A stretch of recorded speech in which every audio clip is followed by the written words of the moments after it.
दोस्तों आपका NL overseas में स्वागत है। आज जो हम डिस्कस करेंगे वो ये डिस्कस करेंगे कि इंटरव्यू से लेके वीज़ा स्टैंपिंग तक कितने स्टेप्स में आपको जो है क्रोएशिया अगर आप जा रहे हैं, क्योंकि क्रोएशिया एक ऐसा है कि आज के समय वहाँ पर वीज़ा सक्सेस रेशो थोड़े से ज़्यादा हैं एज़ कम्पेयर टू अगर बात करें जैसे पोलैंड का। तो अगर सच बताएं तो वीज़ा वहाँ से बिल्कुल भी नहीं निकल रहे हैं।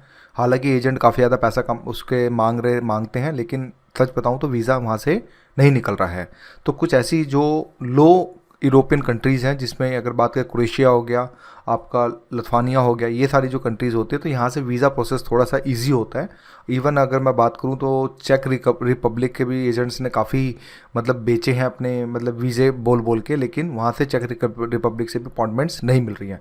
तो आज हम इसमें ये जानेंगे कि क्रोएशिया अगर आप जा रहे हैं, शेंगन का पार्ट है ये, आपको पता होगा। जिस तरह से आप देख सकते हैं स्क्रीन के ऊपर कि ये एक इटली के बगल में कंट्री है, ठीक है, जिसकी कैपिटल जागरेब है। तो उसको ये समझने की कोशिश करेंगे कि क्रोएशिया अगर आप जाते हैं तो देखो एजेंट कितना पहली बात बोलूँ तो चार्ज करता है।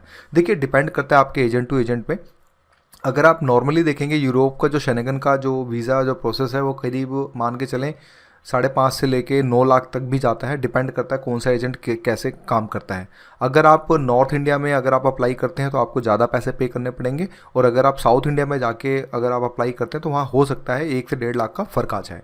तो आप अपने हिसाब से अपने एजेंट को चूज़ करें जो ट्रस्टवर्दी हो, जिसने पहले काम किया हो, तो उनसे आप प्रूफ भी मांगेगा। तो देखिए पहले स्टेप बाय स्टेप में बात करते हैं। तो पहले आपका इंटरव्यू होता है। अगर आप मान लें क्रोएशिया जाते हैं तो आपको सबसे पहले तो आपको इंटरव्यू देना होता है। इंटरव्यू देने के बाद ऑफर लेटर आता है।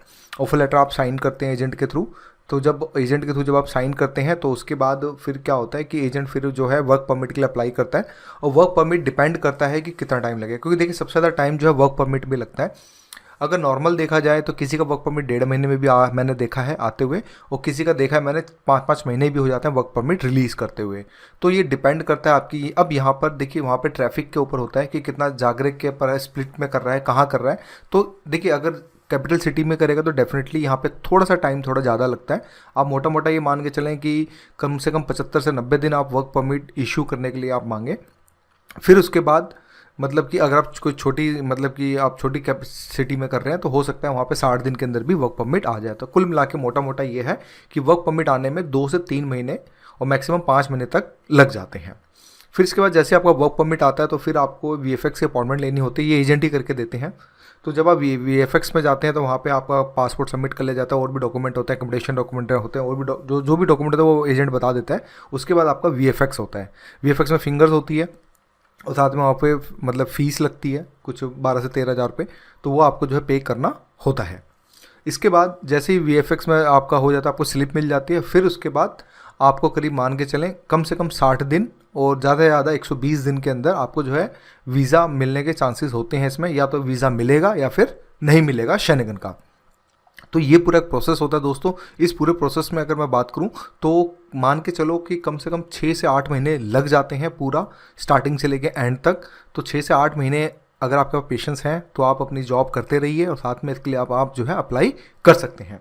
तो ये पूरा प्रोसेस होता है इसमें कि कितने स्टेप्स में। देखिए कुल मिला के आपका इंटरव्यू हो गया पहला स्टेप, दूसरा आपका हो गया वर्क परमिट, दूसरा स्टेप, तीसरा हो गया वीएफएक्स, चौथा वीज़ा स्टैंपिंग। यानी 4 स्टेप्स में आपका कुल मिला के वीज़ा मिल जाता है। और जैसे ही वीज़ा मिलता है तो आपको विद इन 1 मंथ के अंदर आपको फ्लाई करना होता है, क्योंकि अगर आप 1 मंथ के अंदर फ्लाई नहीं करेंगे तो फिर हो सकता है इमिग्रेशन पर आपको दिक्कत हो, और इवन आपको एंट्री डिनाई भी कर सकते हो। तो इसलिए आपको 1 महीने के अंदर कर सकते हैं। अब बात करते हैं एजेंट कितना क्या क्या चार्ज कर। देखियो नॉर्थ इंडिया की बात करें, पंजाब साइड अगर हम बात करें थोड़ा सा, पंजाब साइड अगर हम देखें जैसे जलंधर हो गया, चंडीगढ़ हो गया, तो यहाँ पर लोग 9-9, 10-10 लाख, 12-12 लाख रुपए तक भी चार्ज करते हैं। अगर आप दिल्ली की बात करें तो दिल्ली में जो रेट चल रहा है इस समय वो 7 से लेकर 9 लाख के बीच में चल रहा है। और वहीं पे अगर आप बेंगलोर चले जाते हैं तो वहाँ पर करीब 5.5 लाख, 5 लाख के अंदर भी हो जाता है। अगर मैं बात को देखिए, कुछ लोग बोलेंगे फ्री में, देखो या फ्री में कोई नहीं भेजता। आप देखिए मैं आपको ट्रस्टवर्दी एजेंट के बारे में बताता हूँ कैसे आप आपने कैसे करना। देखिए सबसे पहले आप बोलें उनसे कि इंटरव्यू निकालें, कि पहले वो ठीक है भैया आप मेरा इंटरव्यू कराइए, मैं आपको कि आपको स्कैन कॉपी देता हूँ। ओरिजिनल पासपोर्ट देने की कोई ज़रूरत नहीं है, आप स्कैन कॉपी। इंटरव्यू अगर आपका पास हो जाता है तो फिर एजेंट से बोलें कि ठीक है मैं आपको 10% amount as a token money देता हूँ, बाकी का जो भी आपकी डील हो 90% वो आप ऑन द देखो अब यहाँ पे भी ना एजेंट गेम खेलते हैं। कुछ एजेंट बोलते हैं कि भैया वर्क परमिट पे भी हम इतना 15%, 20% और पेमेंट लेंगे। तो आप उनको साफ बोलो भाई देखो मैं दूंगा वीज़ा पे, वीज़ा ठीक है, अब मैं रिस्क लूँगा 10% का, दो जो भी आपका फाइनल अमाउंट हो उसका 10% ही बस मोटा मोटा रखो। मैंने भी 10% दिया था, तो मैं अगर मैं आपको बोलूँ तो 10% ही आप लेके चलें, और उसके बाद वीज़ा स्टेप पीछा भले ही आपको 10,000 रुपये फालतू देने पड़ जाए वीज़ा पे, कोई दिक्कत नहीं है, लेकिन आप वीज़ा पे करें। क्योंकि क्या होता है कभी कभी वर्क परमिट आने के बाद वीज़ा डिनाई हो जाते हैं, वीज़ा है जो अगर बात करें तो वो रिजेक्ट हो जाता है। तो उस केस के अंदर आपने ये चीज़ आपने ज़रूर ध्यान रखनी है कि वीज़ा स्टैंपिंग पे ही आपने पेमेंट करनी है, ताकि आपका देखिए, क्योंकि देखिए यार अब ये एक रिस्क, मतलब बोलते हैं ना हाई रिस्क हाई रिवॉर्ड वाला गेम होती है ये। इसमें ये होता है कि देखो वीज़ा लगने के चांसेस होते भी हैं और नहीं भी होते, तो इसलिए आप अपना ठीक है 60-70 हज़ार तक का रिस्क लें आप, कोई दिक्कत नहीं है, मैंने भी लिया था। तो उस कंडीशन में आप जो है अपना करते रहें और उस एजेंट को इस तरह से बोलें, और जो एजेंट नहीं मानता इग्नोर करें। अब देखो दिल्ली के अंदर क्या चलता है, और स्पेशली चंडीगढ़ साइड में, या फिर अगर बात करें पंजाब साइड हरियाणा साइड में क्या चलता है, वो लोग क्या बोलते हैं कि हम आपको ऑफर लेटर पे 50,000 लेंगे, जब वर्क परमिट आएगा तो आपसे 1 से 1.5 लाख रुपए लेंगे, और फिर बाकी की जो रेस्ट पेमेंट होगी वो हम आपसे वीज़ा स्टैंपिंग पे लेंगे। तो यहाँ पे आपका 1.5 लाख रुपए, 1.5 से पौने 2 लाख रुपए फंस सकता है। तो मैं आपको यहाँ पे ये बोलूँगा कि नहीं, आप बोलो भाई 10% अमाउंट दूंगा मैं, बाकी का जो सारा होगा वो आपका लाइक वीज़ा स्टैंपिंग पे जो चीज़ें होके चलेंगी। देखो अब कुछ लोग ना नेगेटिव भी होते आते हैं क्रोशिया को लेके, काम नहीं है, डिलीवरी बॉय में काम नहीं है। देखो यार मैं सच बताऊँ, अगर शेनेगन में एंट्री मिल रही है ना तो चुपचाप ले लो। देखो आदमी वहाँ जाता है, नेटवर्क बनते हैं, कॉन्टैक्ट्स बनते हैं, तो कहीं ना कहीं कुछ ना कुछ सोल्यूशंस निकल जाता है, ये आप भी जानते हो और हम भी जानते हैं। तो उस कंडीशन में ये होता है कि देखो डिलीवरी बॉय में, अब देखो यार काम करने वाले के ऊपर होता है, जिसके जो काम कर, अब मान लो मैंने ऐसे लड़के देखे हैं जो क्रोशिया के अंदर कि वो छोटी राइड नहीं लेते, वो तो नहीं है छोटी राइड है, क्या नाम है, 2 यूरो बन रहा है, मैं नहीं उठाऊंगा।